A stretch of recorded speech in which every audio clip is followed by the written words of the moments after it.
Hello, welcome back. And today we've been working on this beautiful 5th gen Cummins that is a 2024 and it only has 8 miles on it, surprisingly, and it is already on a leveling kit, rough country shocks, 37-inch mud grappler tires on the stock wheels. Obviously we had to put spike lug nuts on it as well, that way it gives it that Bubba truck look. We went ahead and did 30 infinite custom rock lights. There's 4 in each wheel well. There's 4 or 5 down the side of it. There are 4 on the back of it. Then obviously the same thing down the passenger side. 2 rock lights underneath the front bumper. And these things are absolutely insanely bright. And I think now we have to add like 15 more rock lights to it because there is a little shadow at the bottom right there. The problem we were running into is the steps on the side actually interfered with where I usually mount the rock lights. So usually I mount the rock lights right along this edge right here, and that allows us to shine out like 4,000 feet past the side of the truck. So with these steps on it, we couldn't do that, but we still did find a pretty good spot to mount the rock lights. We just wrapped this truck up. We have to pick up my brother's 3rd gen, take that to Infinite Customs, get some stuff done to that. That includes speakers sounding a lot louder because right now it has the factory 3rd gen speakers in it. When we did that video with his truck, we didn't have time to get all of his door speakers done inside the truck. So now we have time. We're gonna head up there, get the door speakers done inside that, and then maybe eventually we'll get a sound system put into this truck. So what it is a 2024 Midnight Edition Limited Cummins 2500 Mega Cab short bed. Has the ram boxes on the side. And it's weird because they updated the dash inside the newer style Rams. And it's really cool because they now have like ambient lighting on the side of the bezel. And the whole entire cluster is digital. Obviously a big screen, full leather interior. And it literally has no miles on it. The craziest part about this truck is when we were doing the rock lights, I was like, why is it like so hard to work underneath this hood? Well, that's because Dodge decided they wanted to put like 14 different flux capacitors on this truck, and you literally physically cannot work anywhere inside the engine bay. I know like on my Mega Cab, I can like damn near walk around this side, and you can't do that with this. It also has some big bazooka tube chilling on the front of the radiator, probably because it has the Ram air hood, I would assume. Has this big pipe running around the whole top of the engine. I don't know what that's for. I usually just chop it off and then it never makes its way back on there. So yeah, you guys get the memo with this engine. It needs a lot of stuff ripped out of it, but we did go ahead and get the rock light wires all ran down here really nicely. Instead of drilling a hole through the dash, we went ahead and installed a switch right down here somewhere that turns them on and off. One thing I don't like on these new 24s is these Duramax mirrors they put on them. Normally a Cummins should have a folding up mirror that looks normal like this truck has or my big truck has. They had this bright idea to take Chevy's design, put it onto a Cummins, which makes absolutely no sense to me. But the good thing that they did do on these trucks is they went ahead and did a color match front end from the factory. Door handles and all the badges are black as well. Versus having to take off the whole front end off these higher end trucks that are usually chrome, getting new parts for them, painting them, color matching them, then reinstalling them. They actually went ahead and did color match headlights on them as well. They didn't do a gloss finish on these hood inserts, but that would be really easy to take those out and paint them if we ever want to. The tail lights are like kind of smoked black. They're not all the way black. I'm sure it's for some law that they have to require to be able to see the red lights. Me personally, I would just take the tail lights out, smooth out the bed. That way it doesn't have any tail lights in it. All black badges. Rear bumper is obviously painted black as well to match the front bumper. But with that being said, there should be a lot of work getting done on this truck. But right now we have to head to Infinite Customs, get speakers put into my brother's 3rd gen, and then come back because he has been working on the lift kit for that truck for about the last like 3 days. He's been welding every day, all day, and he's actually getting really good at it. Just made it to Infinite Customs. They got the truck right into the shop, and right now they're working on getting all the door panels off. Got all the speakers out too, as I can see in the front of the doors. The rear doors are still gonna take these speakers out, but the head unit needs to be changed because my brother wanted an Android head unit for it. I think actually he ordered one that has the bigger display, but they just told me that those head units are absolute garbage. So he will not be putting his Android head unit into it when he gets that. But this Sony head unit is absolute like shit, and it doesn't work. It probably definitely won't work now. That's crazy. It's still turned on. Dude, these things are strong. Are you shitting me right now?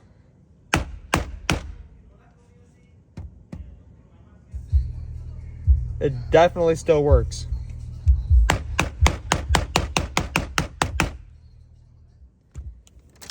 Well, Maybe it's durable, but at the same time, I just stabbed it like 15 times and it would not shut off. Working on getting the new head unit in. They just got the old one out. They are finishing up, cleaning up all of the cab light wiring. Door speakers are in. They had to make custom mounts because I guess with the speakers we're putting inside of it, the window motor will actually hit the back of the speaker and we don't want that. They're back there right now getting that one set up and they're gonna do the driver's side rear. And then once all that's done, throw the door panels back on. We're installing tweeters all on top of the dash. That way it is way louder. Because really all he wanted was this thing to sound like my mega cab. And there's a lot involved in order to do that. I thought we were just coming today and having these door speakers swapped out. When I got here, my plans, they changed. Now we're doing everything for the whole entire truck. So we'll be a complete 100% done sound system here from Infinite Customs. And I cannot wait to hear how this thing sounds on the hour ride back home. Because the radio that was in it completely sucked. And on the way here, I had it at like 26 volume. And it did not want to work but for like, I would say like 10 minutes. So get all that done, put the door panels on, and we'll see how it sounds. So I just got the truck back from Infinite Customs. They went ahead and did the new head unit inside of it, tweeters in the dash, all new door speakers like I was saying. As you guys can see here, he is putting the axle on jack stands to get the axle a little bit higher so we can weld on the traction bar brackets, which he already has built, welded up. This has to be welded to the axle now. And that's what will hold the traction bar to the mini cradle. Once we get the mini cradle mocked up, we'll be able to build the traction bars. And then once that's all done, we'll move on to the front.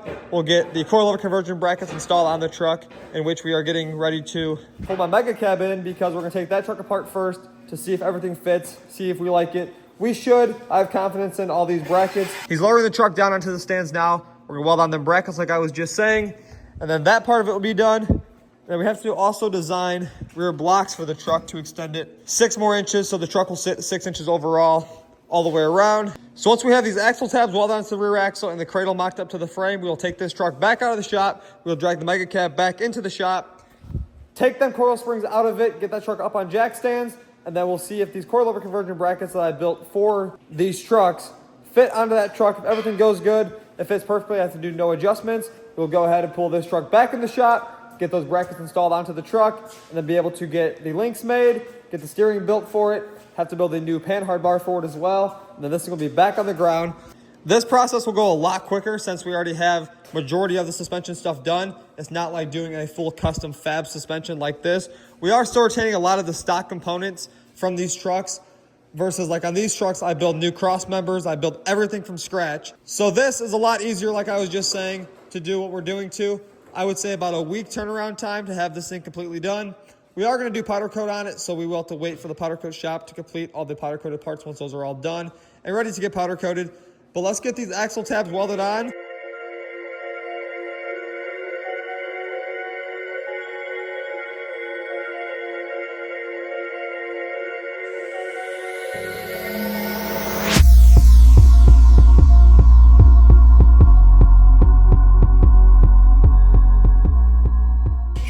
Rear axle tabs are welded on.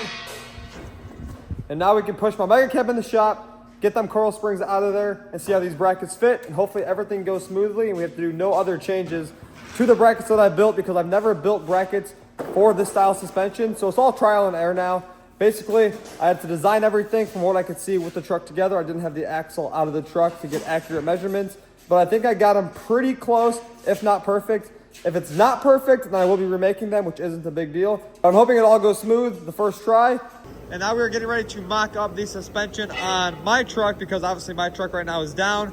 And we don't want to rip this one all apart and not be able to drive it. So the frame style on this truck and this truck is literally identical. Has the same exact measurements. Buckets and everything look the same.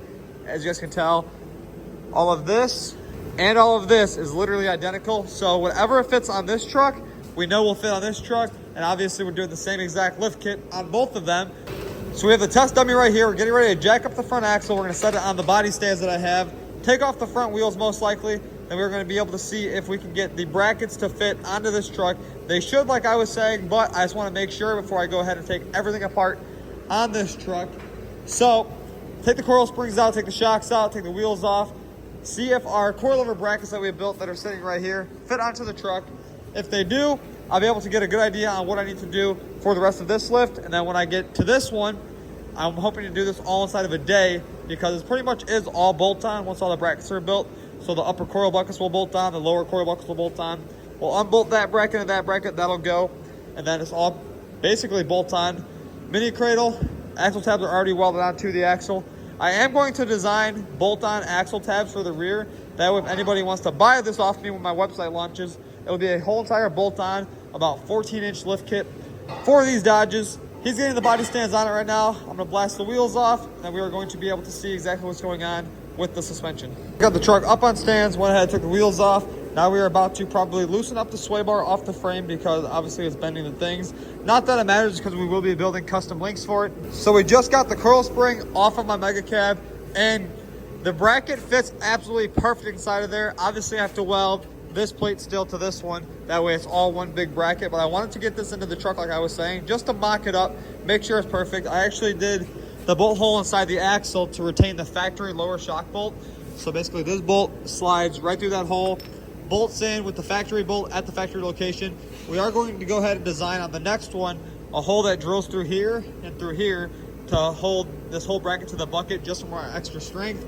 I think it would be fine with just the lower shock bucket bolt, but I want it to be perfect. I want it to be sturdy. I want it to be safe, and I will know that if I bolt it through the bucket as well, it will be perfect.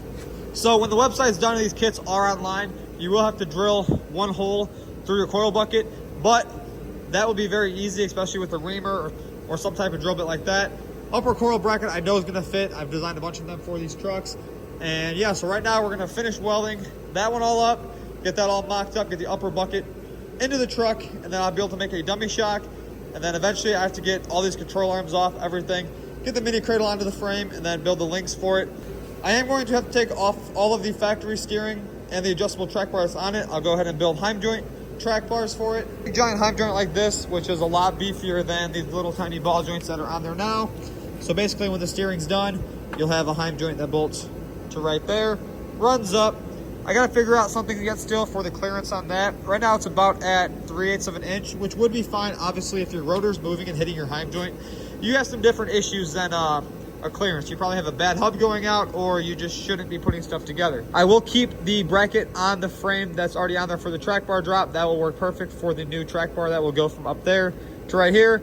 Then obviously with the crossover steering, it'll eliminate the bar mounting right here. So you'll have basically one Heim joint on top like this. You'll have one Heim joint on the bottom, just like the one on this truck or on this truck. So as you guys can see, this has a high steer knuckle on it. The mega cab will not have a high steer, so I'll have basically the bottom bar right here on my truck, then from here up to the pitman arm. You guys kind of see how this one looks.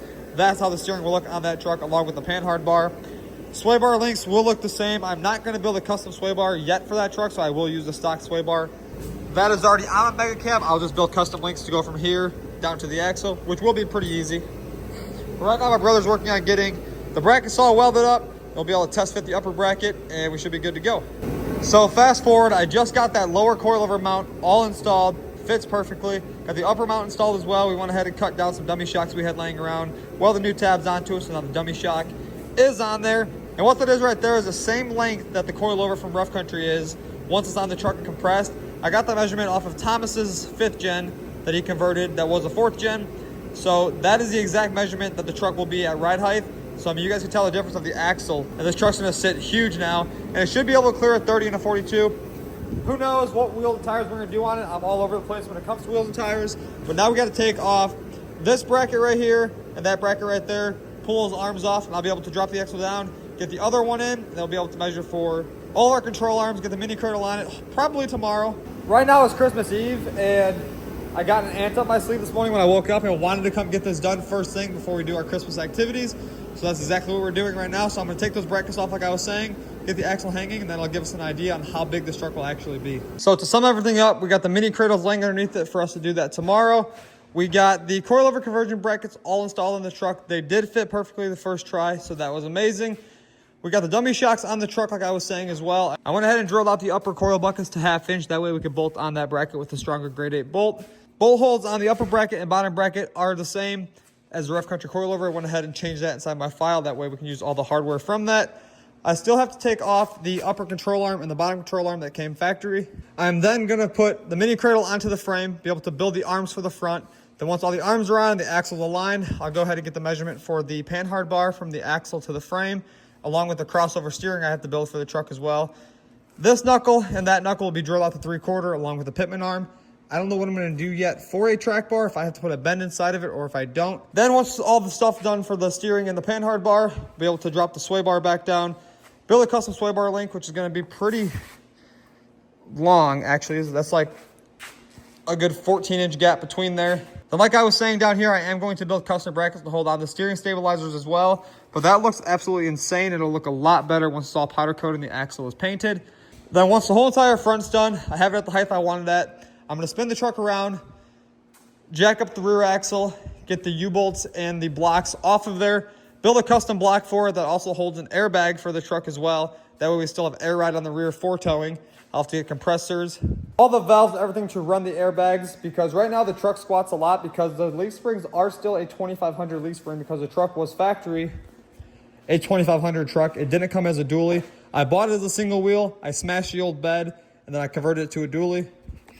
Because everything has to be a dually. Like I was saying in previous videos, that's a dually, that's a dually, this is a dually. That will soon be a dually. And dualies are just overall the greatest thing ever invented. And I think I would never buy an actual single wheel for a daily driver ever again in my life because 2 tires in the back is a lot better than the 1 tire. This truck's gonna be absolutely massive. I mean, right now that axle's about at the ground and it was on a 37 and the frame stands are only 2 feet tall. Meaning when I jack the truck up for the first time when we get the lift done, this truck's going to sit literally monstrous on the 37s. And obviously I am going to be changing the tire size and most likely the wheel size on the truck up to like a 40 or a 42. I won't go up to a 44 because I don't think I'll clear that, but I know for sure I'll definitely clear a 40 on this truck. I'm still deciding on what size wheels I want to go if I change the wheels. But for now, we might just slap 40s onto these 22s I have now just for the winter setup. And the next show season, we'll go ahead and get a custom forged TIS wheel for the truck.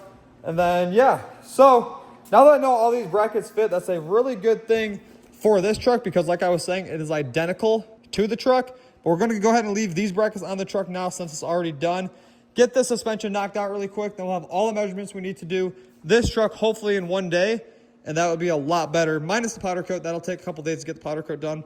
But start to finish on this truck from this height to driving the next height should only take us about a day. But with all that being said, it's Christmas time. We got to get out of here. So that's going to end today's video. Be sure to like, comment, subscribe, and I'll see you guys in the next one. No. No? Okay. I forgot how to run this motherfucker, low key.